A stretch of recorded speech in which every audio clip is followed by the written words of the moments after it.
would be how I would play Auf der Autobahn in a typical Oberkreiner style if I'm playing it as a solo accordion piece. But Slavko Obsinic in the original Oberkreiner group, where that song was written and performed initially, he had a trumpet and a clarinet to play the melody. He would have a baritone horn that played a bass line and a rhythm guitar. And the accordion, for the most part, was part of the rhythm section going.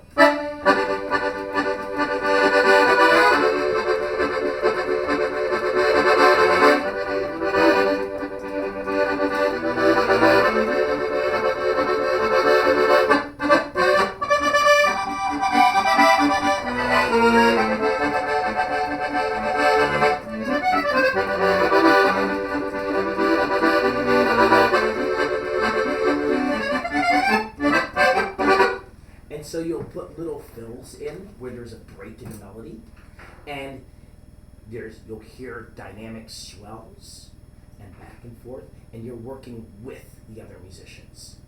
And it's always important that when you're playing in an ensemble, sometimes you'll see the hairpins written on the music with the crescendos and decrescendos, but you have to feel where the group is going. You have to feel the beat. Most important thing is the beat, because it's the most innate musical function. Every person here has rhythm, or else you're dead. It's called your heartbeat. And so I have heard so many people, as musicians, we get tied up in playing the right notes. But if you play the right notes at the wrong time, they're wrong notes. Keep the beat going, and you're going to at least get people to go, hey, I can tap my foot to that. I can dance to that, or I can relate to it essentially. So that was a sidebar. So that was how it would be done in in the original context, in a German style or in the European Slovenian bit.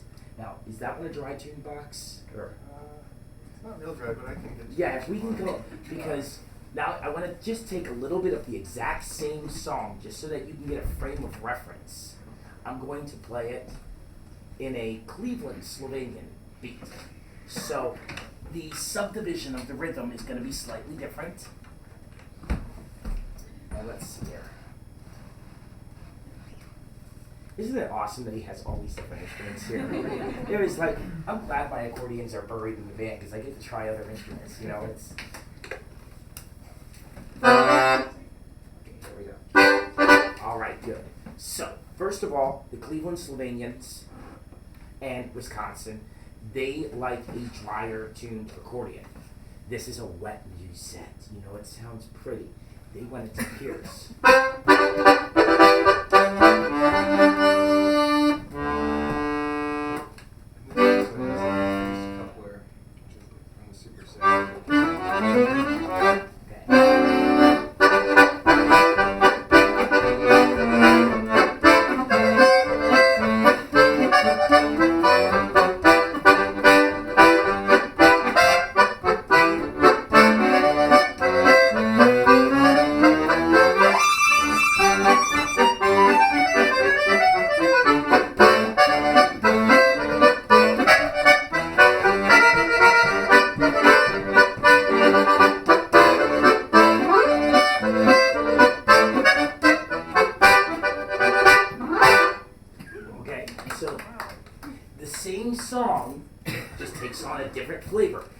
Slightly different, and then sometimes the inversion, like both versions I just played here, have the melody on the bottom, and I'm chording the top harmonies on the top. Okay?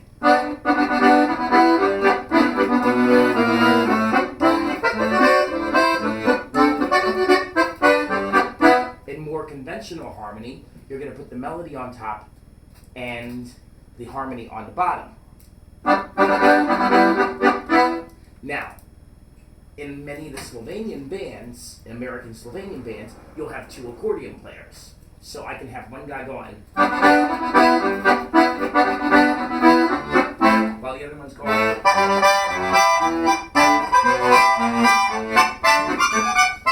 And you get a really thick sound. But if you overchord, then you lose the melodic power. And how that gets fixed is you add another instrument. You add a saxophone in the middle of it that's going to play the melody while the accordion does this. And then you put the little fills.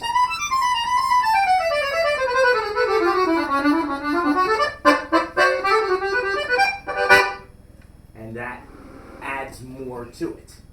Now the other predominant style would be called the Polish style here in the United States. And there the accordion goes back to, if I'm going to play the melody, which the accordion doesn't do very often.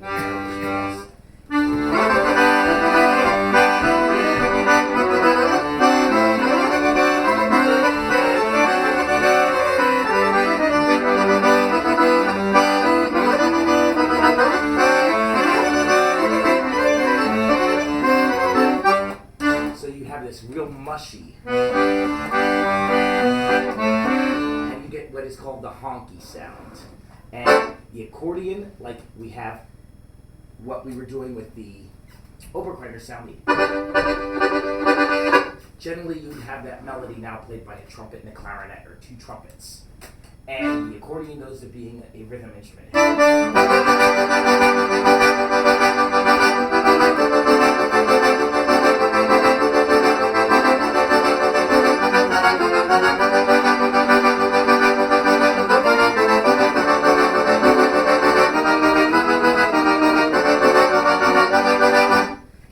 Moving chords happening, and the bellows shake in a polka, for the most part, isn't a fancy kind of thing. It's a rhythm bit, and it's about the groove. So, I mean, sometimes you're going to have...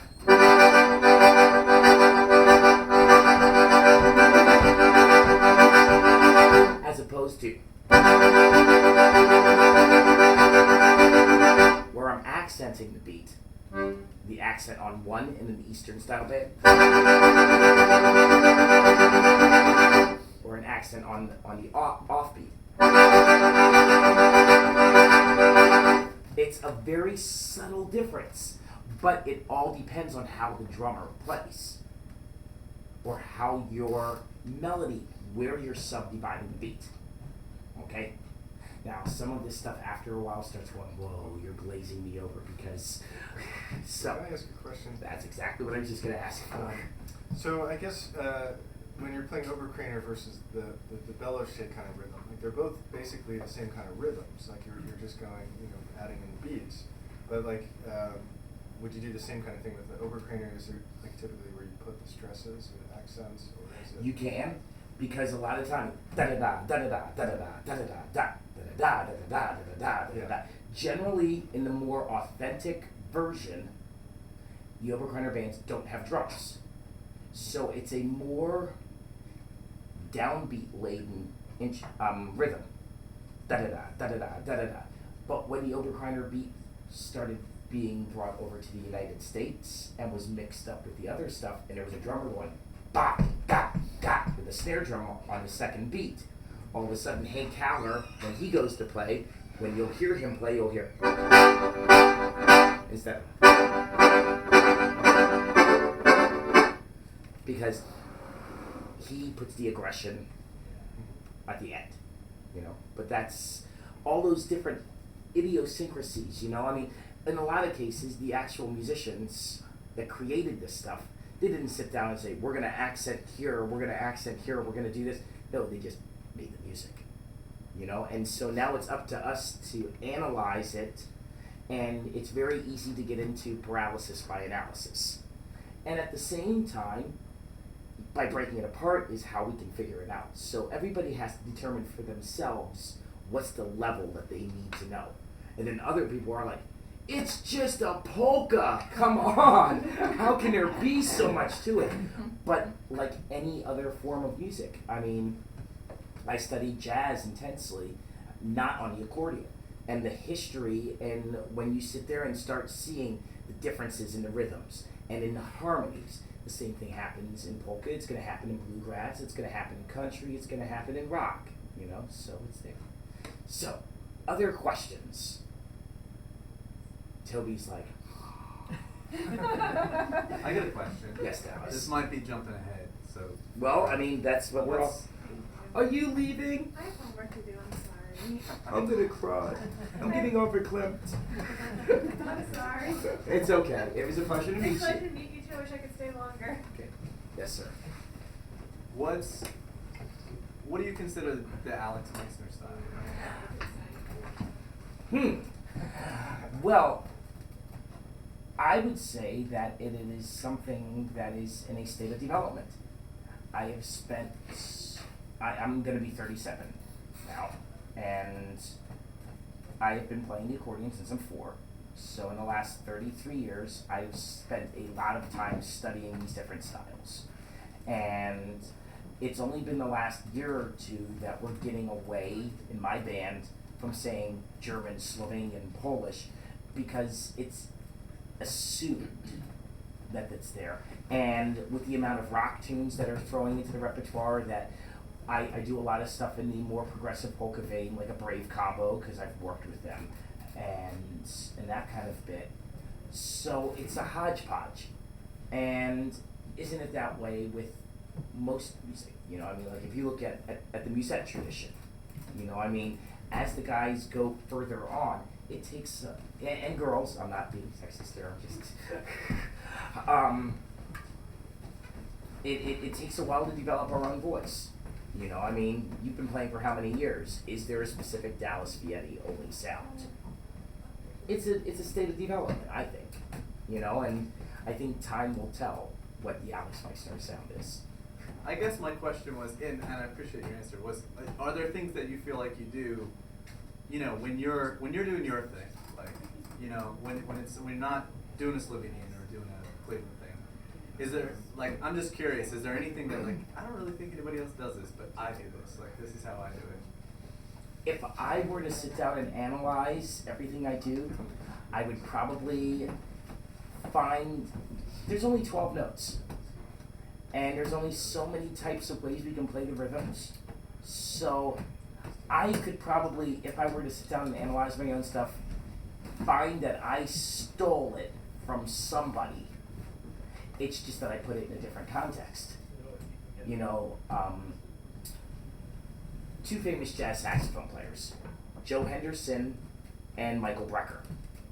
Michael Brecker used to go to Joe Henderson gigs and transcribe his licks.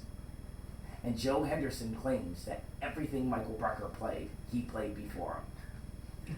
Now, that was a bit of an overstatement, but Michael Brecker had his own sound because instead of just playing it in straight ahead jazz, Michael Brecker turned around and played in fusion bands and then became probably one of the most recorded pop saxophone players. But a lot of what he did was just taking what Joe Henderson did and putting it in a different context. So I try not to analyze my own stuff because then I'm going to feel like such a thief. Over time, maybe I'll be able to sit back and say, hey, I'm an original voice, but as of right now, yeah. I can probably identify that I stole this from Joey Miskulin, I stole this from Slavko Lobzanik, I stole this from Joe Oberitis, you know, whoever. So, and then of course, then I get into other influences. I'll take the Slavic music and the odd time signatures and that kind of stuff, and the way that they play the trills, and put that into a polka vein. And again, it doesn't sound like anything that's polka oriented. Or I'm trying to emulate the sound of guitars. And that's, to me, and I don't want to diss like the Roland V accordion or that kind of stuff, but I came in to play the accordion. I didn't come in to play a synthesizer. I mean, if I want to play keyboards, as one person made comment to me the other day, if I'm just going to play keyboard, why don't I just put a keyboard up there because they're a hell of a lot cheaper than a V accordion? You know? I want to hear an accordion. And so I'll hear a lick that a guitarist plays or a saxophone player plays, and I'm trying to get the same feel on the accordion. So that's how I'm trying to develop my own voice. Cool. Yes? I have a couple maybe strange questions.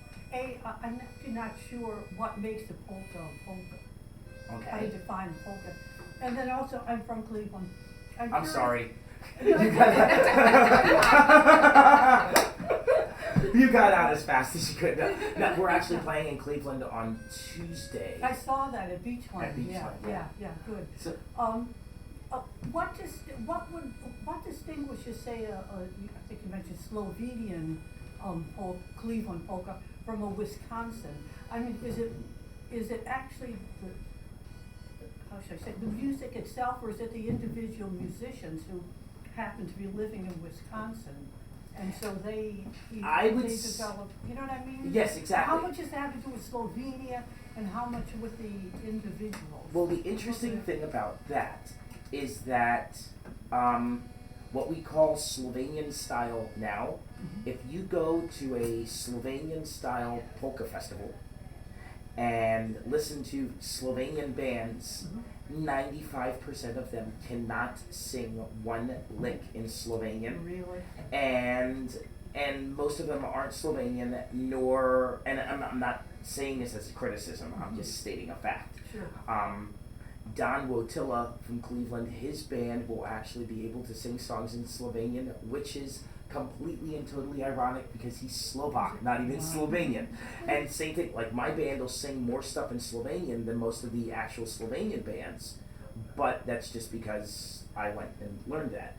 When asking the difference between the Wisconsin and the Cleveland style, there's bridges in these things. There are musicians in Wisconsin, in the Milwaukee area, that are, in effect, Yankovic cover or copies. Jeff Winard, Grant Kozera, these guys play like an old Frankie Yankovic record. In fact, because they all played with Frankie Yankovic, so they play two pan accordions with the baton with the flapper switches on them, bass, banjo, and drums, and the bass player will do running, or if he's playing left-hand MIDI bass, is going to be running the bass more, and the drummer has to play a much simpler beat. That tends to be a smidge faster. The main difference, the Cleveland beat is going to be faster. The Slovenian beat in Wisconsin, by guys like Fern and Steve Meixner, Gordon Hartman, they slowed it down and they became more intricate accordionists. They are much more accordionistic players, like a Myron Florin type, and they'll use more jazzy chords in there. Though that's almost not, the jazz chords started happening when Johnny Pecan and Louis Trevar and Eddie Habat and Johnny Vadnal started taking it in Cleveland. But the main thing is that the beat in Cleveland is faster than the beat in Wisconsin. Okay. Also partially because in Wisconsin you have more Polish and Dutchmen, which their polkas are slower to begin with. So, not to say that Cleveland doesn't have Polish bands as well, because you had Ray Buchilek and Joe Oberitis, and nowadays there's still ethnic jazz and a few other things like this. So how long have you been in Philadelphia? Too long. She wants to go back to Cleveland, you know. Cleveland's underrated. Yes, it is. Yeah. It is an amazing cultural city for all the arts. That's right. Has one of the greatest orchestras on the planet. Right. Has an amazing jazz scene, and the ethnicity is an underlying current, even though That's it's right. not what it used to be. You go through the neighborhoods in Cleveland and have had some better days, but you can still go to a bakery and get botitsa, That's right. and you know all the different. Sturley's Slovenian Country House is still there. There's a myriad of German restaurants, Sokolowski's, University Inn for the Polish buffets. I mean, like, you just don't get that in Philadelphia. That's right, yeah. It's a different scene in Philadelphia. Right. Okay. Thank you. So, other questions, or should I play, or what should I do? Okay, I have it. Requests. What kind of song do you want to hear? A polka? What, Cody? Trumpet and echo. Trumpet I and just echo. heard one too. Okay, this is what I call the second most popular polka of all time, because Nagolici, its Slovenian title. Hey, we're on an obstinate kick today, and I'm gonna play it on Cody's button accordion here. And now I'm gonna play Oh. the button box arrangement as I play it. Now, there's slightly different arrangements on the original with different key combinations. Sometimes these songs are played on 3-row button boxes and you can't play all the key combinations, so they play them like somebody learned it the first way. He's got it the second way Okay. now. I have the second way. Okay, so this is my practice because tonight Cody's going to play this with our band and with Michael Leggett, who's an accordionist, a button accordionist from down in the Baltimore area. Okay, let me get the grip on here.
I'm not done yet. Gotcha.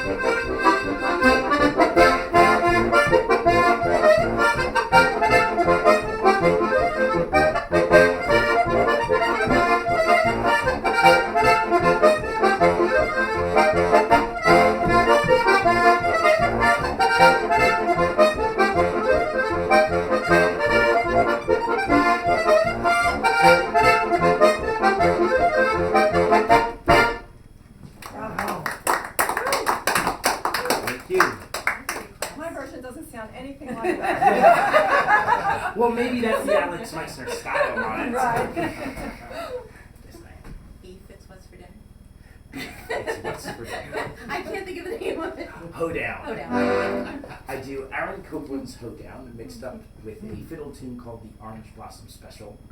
And then when I'm in Texas, I insert Deep in the Heart of Texas, because there's nothing better than getting 4,000 rowdy drunk Texans standing on top of tables, banging on them. Oh, it's great.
It feels nice to be able to sit down and play.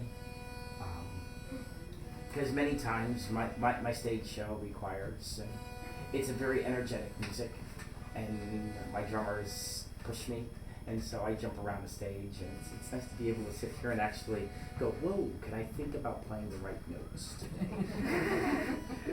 Well, a lot of times when we're performing, the notes are the last thing that we need to worry about. It's about conveying the musicality to the audience. You know, in the studio, yeah, I get to worry about the notes and that kind of stuff and think that level. But when I'm playing for an audience, it's like, okay, what do they like? What do they want right now? What am I going to transition into so I can get them to continue to enjoy it? Or what do they expect to hear? And how can I give them what they expect to hear and play what I want to play? And if the two don't line up, how can I get to pull them over to what I want to play? You know, and sometimes it's more successful than others. But it's a neat challenge for me to find. Like last night's gig, we thought was going to be a low-key private Christmas party. And we played about a half an hour of Christmas songs with some nutty arrangements and stuff like that we were just coming up with on the fly. And then it became very apparent that they wanted to rock out. And it turned into a almost speed metal version of Rudolph the Red-Nosed Reindeer. And you gotta do what's gonna be appropriate for the audience. And we got to play a few pretty songs, but they definitely wanted us to rock it.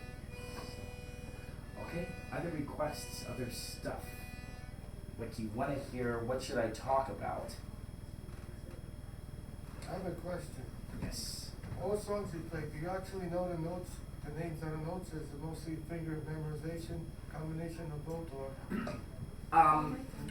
I don't always have written music for them, but my head is constantly thinking about the relationships of the harmonies and that kind of stuff. So yes, I know the notes that I'm playing for the most part. Yes, is there certain stuff that is muscle memory? Yes.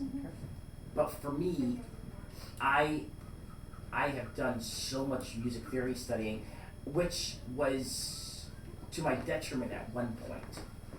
You know, I mean, like, when I started playing jazz, I was an ear player. And I knew basic minimal music theory. I mean, if you go back to Dr. Phillips High School in Orlando, Florida, and pull up some of the arrangements that the jazz band played while I was there, you will see my pencil scribblings on there that it'll say a C minor 7 chord, and I'll have an E flat and a B flat written there with the, make sure you play those notes in that measure, you know, or like I will have that kind of stuff in there. When I went to college, I got into the top jazz lab and to become my freshman first semester because I did a good BS routine. I took one solo on a tune that I knew very well, and I heard where the notes were that I wanted to hit. But my professor, he liked my rhythm and he liked my feel. But he was smart enough to know that I was an ear player at that point. And Steve Brown is an amazing master of harmony. And so I was feeling pretty big about it, but I was also very intimidated by this gentleman. And he offered to give me private lessons for free because he was, and is probably one of the biggest influences on me as a musician. Even though if you listen to Steve play what he plays and you listen to what I play on a most regular basis, you would say, how is Alex in any way, shape, or form related to Steve Brown? But my first lesson, I walked in there and he sat me down in front of the piano. He's like, you know how to play the piano, right? And I'm like, yeah, I'm pretty good at this. And then he starts going, okay, so, and he starts spitting out C minor 9 chord. Boom, okay. Now here, you want to play this scale here. Loc, and then he's like, a D minor 7 flat 5, we're going to need a Loc sharp 2, and then we're going to go to the G7 sharp 9, and I need an alter dominant, and he's there, boom, puts the sustain pedal on the piano, sounds out with one hand, and he's playing the scale with the other, and in about 10 minutes, I was like, I do too. It is awesome to like sit there and start figuring out that building of it. And then I was like, I gotta show back up in his office in a week, and I'm not gonna be able to get my way through this if I don't actually sit down. And I was sitting in a practice room for hours and hours a day with the sustain pedal on a piano, going boom, playing out a chord, crunching it together because my left hand's only supposed to play little buttons. It's not really, and bass lines. I'm not a real piano player. And then I'm sitting there with the trumpet going da da dee dee dee dee dee da, and finding out, and then going, okay, now in thirds, now in fourths. And so that study gets you to the point that whenever I listen to music, I'm listening to the harmonic structure and the form of it. So that's why I'm gonna know the notes, or at least the relationships of the notes. I don't have perfect pitch, but I have really good relative pitch. And so I also have to sit there and go, okay, we're gonna play this tune by Ozzy Osbourne. And then I went to go play it and go, whoa, that's in the key of F sharp on the album. Okay, here we go, we're gonna play it in F sharp. And then I go to sing it and go, I ain't Ozzy Osbourne. I ain't singing that in F sharp. And then it's like, let's bring that thing down to D. And then I'm thinking relationship, movable do anyway. And then I bring it down to D. Okay. Okay. Next up on the hit parade, should I play something? Fast, slow, specific style? Yes, sir, Cody. Polka. You're not getting free today. Okay. Now, I'm making sure of that one. well, I'm not going to play it the way I play with the band. Because you're going to hear it like that anyway. So I want to see it twice. I want to hear it twice. Right, well, I'm going to still play it. Now I'm going to play it. Let me play it on this accordion.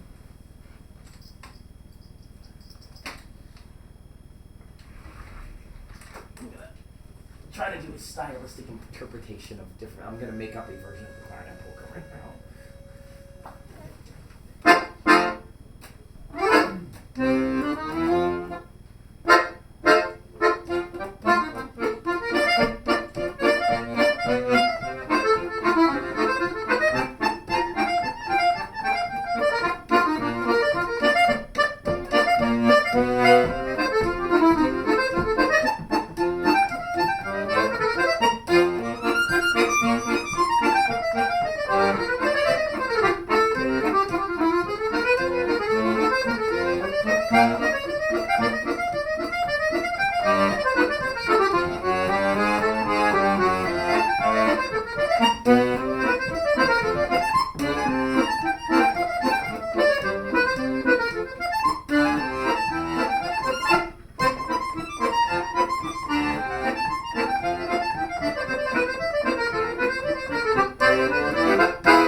like, it's improvisatory, I'm making it up, and then go, okay, do I hear a little rhythmic thing that I can do? Because generally when I do that with my band, I have guys playing different instruments. I play trumpet at one point during it. We do a breakdown, and if we go, if you're drunk and you know it, clap your hands.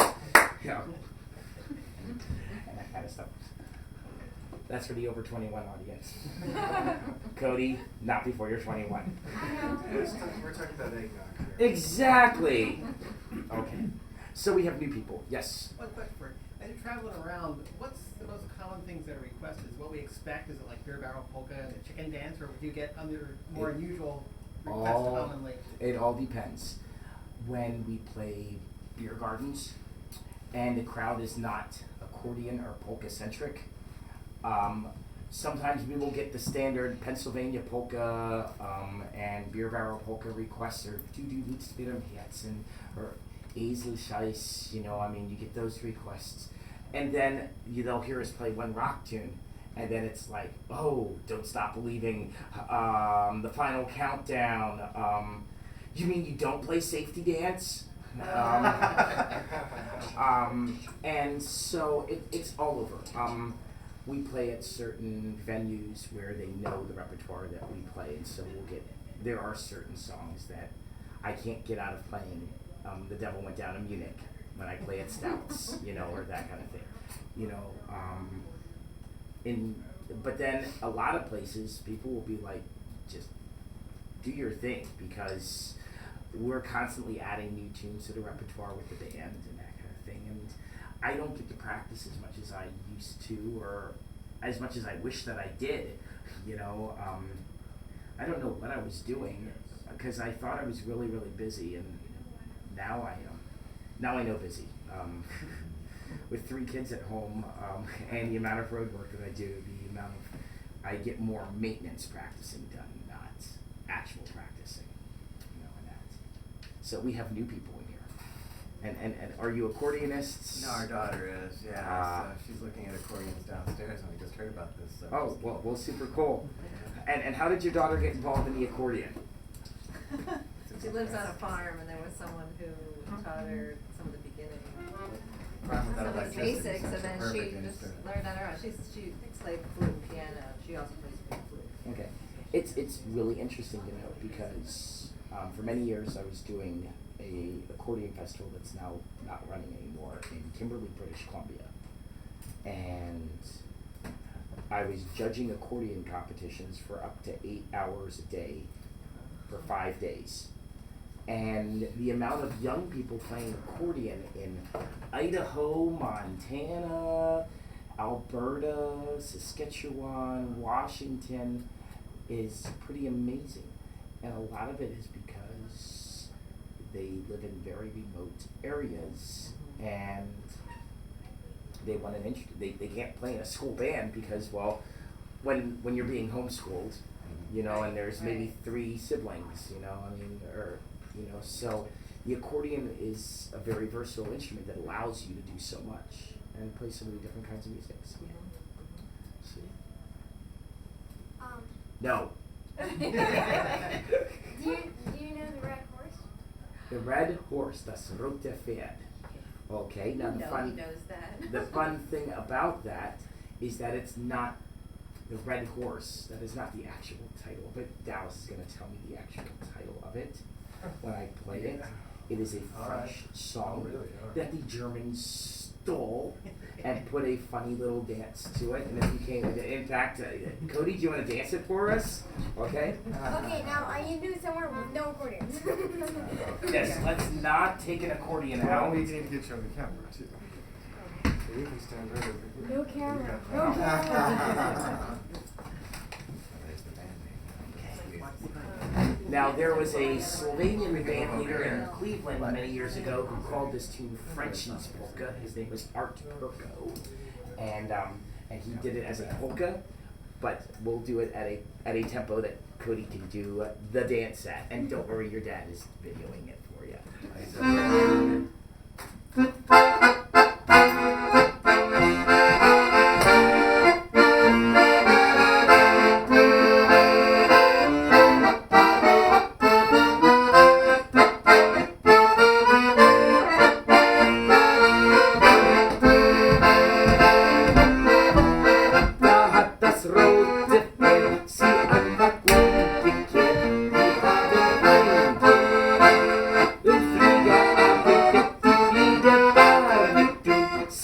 Und die Zum, we got it bad. That's what it is.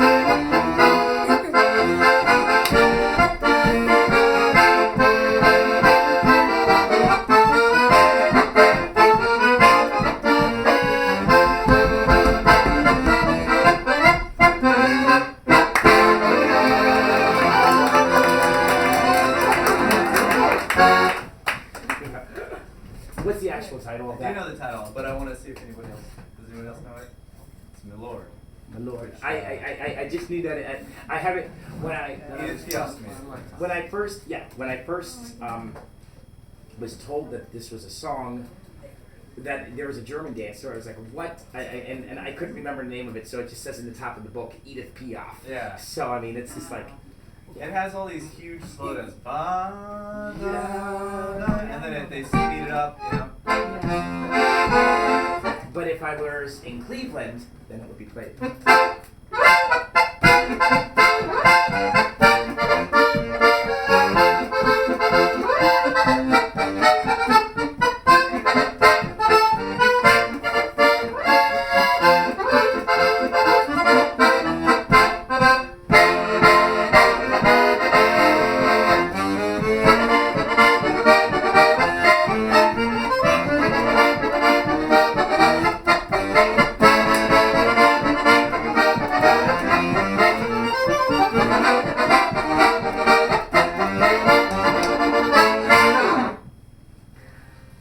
Or something like that. So, alrighty.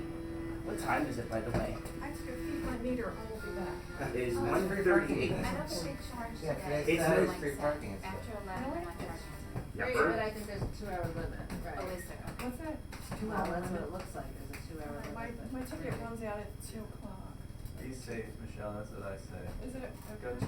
Yeah. But you know, we don't know where you're There's a sign that said free, but I don't. We- we maybe It's park still somewhere a else. 2-hour Come down limit. here, I get a Parking's ticket free or all day. something. Yeah, I think we should throw Is there a some limit bucks. though? They still did That's too. what I I'm would at do. my mail, 'cause every time I get, No, come it's down, I free. get Well, a I ticket. All day, Mike? They're free Mike all said day. it's free. Alright. They don't have Mike said it all day. All It's day. all And Mike says he'll pay the ticket if you Even get down one. there, It's I'm free. parked. No, on the across- meter counts. The I'm parked kiosk. across, South Street, is that free there? Is it one where there's kiosks? Yeah. Like if they have kiosks, it's free. It says it on the kiosk. It's free after 11. So just Saturdays until New Year's. Do you know the parking meter? Okay. Polka? No, I don't. Should I make one? Is this an actual song? Maybe, no. Okay, we can make. Well, actually, It's I kinda wanted to like play a. TikTok polka. Well, The I time's did. running out. Well, okay, I was thinking I wanted to play the Julieta polka because this was one that they played in the accordion band earlier, and this is a song that's been adopted by the Polish, but like many of the melodies, it's just one section of a song. And many of these songs have their origins in the area of the world that the polka was in fact invented, which is what would be the modern day Czech Republic or Slovakia in the Bohemian region. Okay? So that specific song, the Julieta polka, starts like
is a little more, and you'll hear that little bounce, a little swing and a bounce. That's more like the Dutchmen and Czech bands would play in the upper Midwest and that kind of thing. So, yeah. My question I was going to ask before, and I don't know if you covered this because I got pulled downstairs, but if you play the same song on a piano accordion versus a button accordion, does that, like, I mean, do you ever do that? Do you play the same songs on both, and does it, like, change your way of thinking about it? Like, do you do things in a very different way?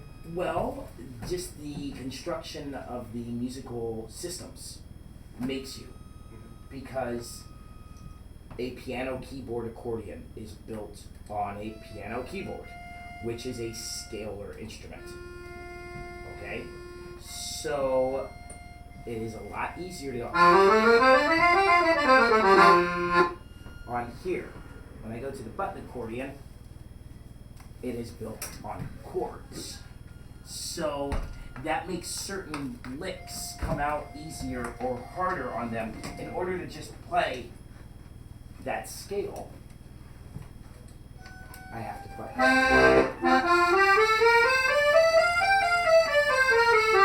I'm crossing over 3 different rows, and it's... So you're not opening and closing to go up the scale, you're using the crossroads. Exactly. Well, and if I were to open and close... Oh. And you still have to cross row. Because you have the pivot note in there. Now, to play an arpeggio, they're all next to each other. That's why if I'm teaching somebody to play the button accordion, one of the first songs I'll do, I want to get them going. The bellow directions and a diatonic are the most important thing. Going out is your one chord, going in is your one chord. I'll teach them the Newbury polka. So it sounds impressive.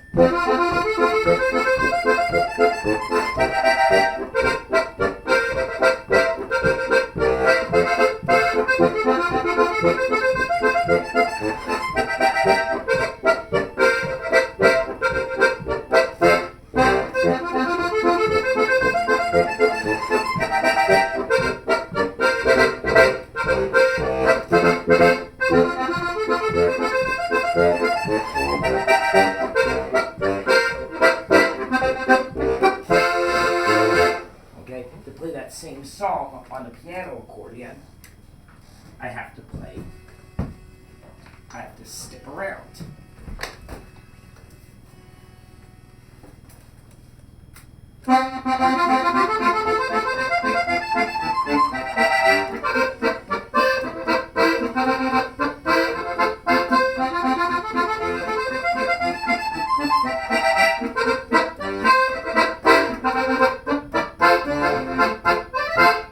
So, some things are going to cross over. Some, like the hoedown arrangement that I did, why bother playing it on piano accordion?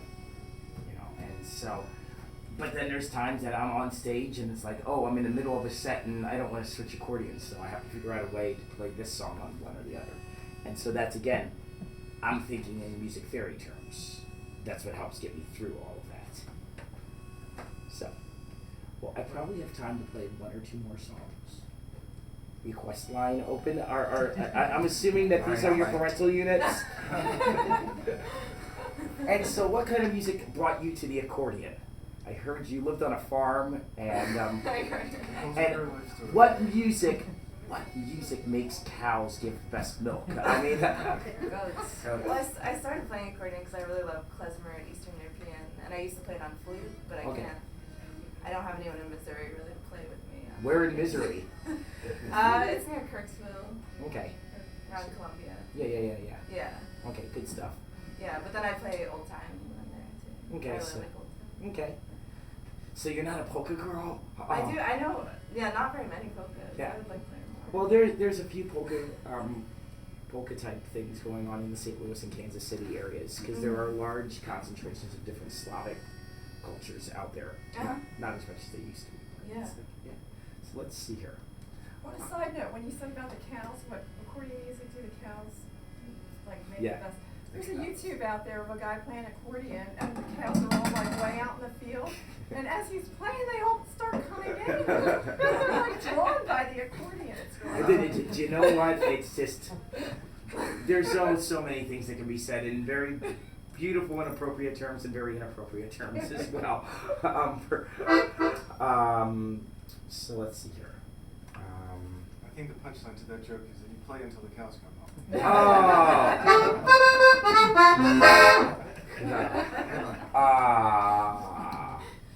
Okay, so should I play something? How about if I play something pretty? You know, it is. Yeah. Let's play something pretty. Cody, you're gonna find out that you need to learn how to play pretty songs for the ladies. Okay. Okay, so should I play a holiday song? Should I just play something indescribably? I'm gonna play something that's pretty. This is a little song that I recorded on an album called Polka Freakout, and it got a Grammy nomination, and then we were the victim of Jimmy Sturr's 17th Grammy win. This was a song that was written by a very dear friend of mine named Eddie Habat from Cleveland. It was the last song that he wrote before he passed away. He was one of the masters of the Cleveland Slovenian style. But when he wrote this song, he said that he had been listening to a lot of music of the Obsonic string album and mariachis. So when I recorded it, we had a full mariachi string section with it. But here the accordion just sounds pretty on its own. It's called I Remember.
Be remiss if we didn't end with a polka. And so I'd like to play a classic Eddie Habat too. It's called Riverboat.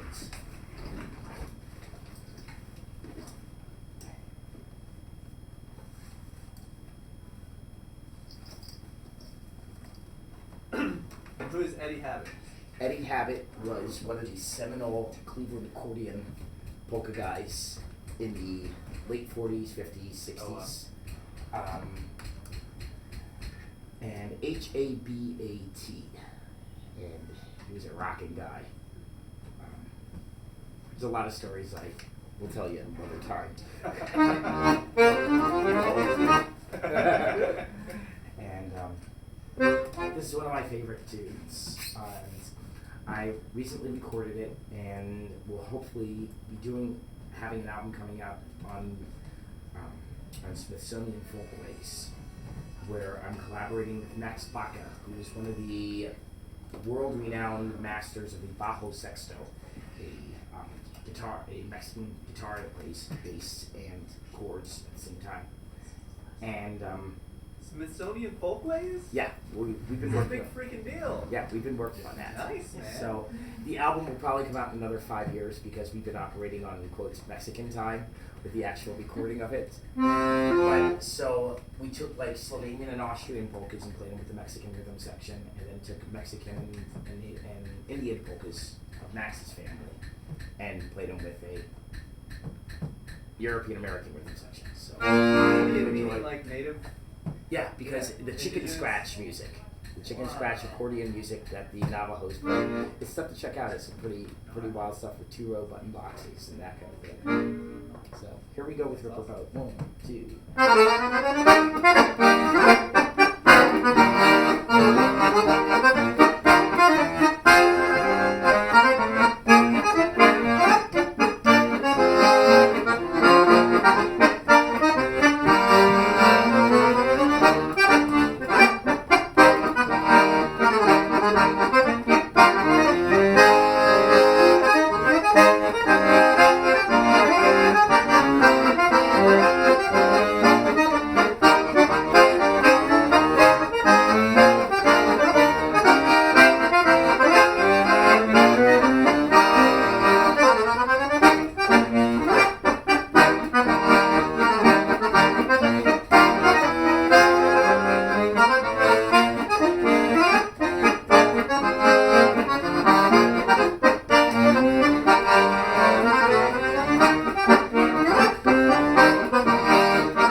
be here. Yeah, everybody thank Alex Meixner so much.